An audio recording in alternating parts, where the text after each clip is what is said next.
அவ அத்தனை நாள் சிக்கனமா பொழைச்ச பொழப்பே 6 கையும் எதிர்பார்க்காம அடுத்த குழியில அவளுக்கு சேமிப்பா திரும்பி வரும். ஒரு மனுஷன் சந்தோஷமா இருக்கிறதுக்கு காசு வேணுமானே எனக்கு தெரியாது. ஆனா மரியாதையா இருக்கிறதுக்கு கண்டிப்பா காசு வேணும்.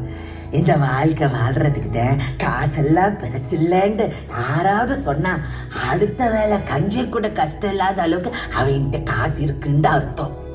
அதை பார்த்துக்கிட்டு நீங்க ஊதாரி பொழப்பு பொழைச்சண்டா இப்படிதான் நகை வச்சிருப்பாளா ஆத்தாலும் அப்பனும் சொத்து தர மாட்டாங்களா அடுத்த வாயை பார்த்துக்கிட்டு திரிஞ்சுக்க இருக்கணும்.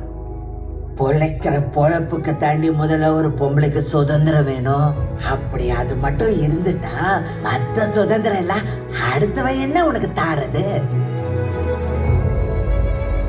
அப்படி நீ மாறிக்கிட்டேன்னா 60 வயசுல நான் புரிஞ்சுக்கிட்ட சுதந்திரம் 30 வயசுல என் மவளுக்கு கிடைச்ச சுதந்திரம் 18 வயசுல என் பேத்திக்கு கிடைக்க போற சுதந்திரம் நாளைக்கு அவ மவ பிறக்கும் போதே கிடைச்சிடும்.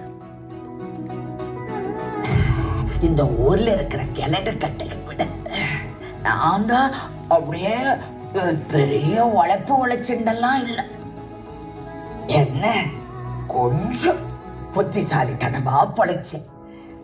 அதனாலதான் இந்த ஊர்ல பொம்பளை பேர்ல இருக்கிற ஒரே வீடு இதான்.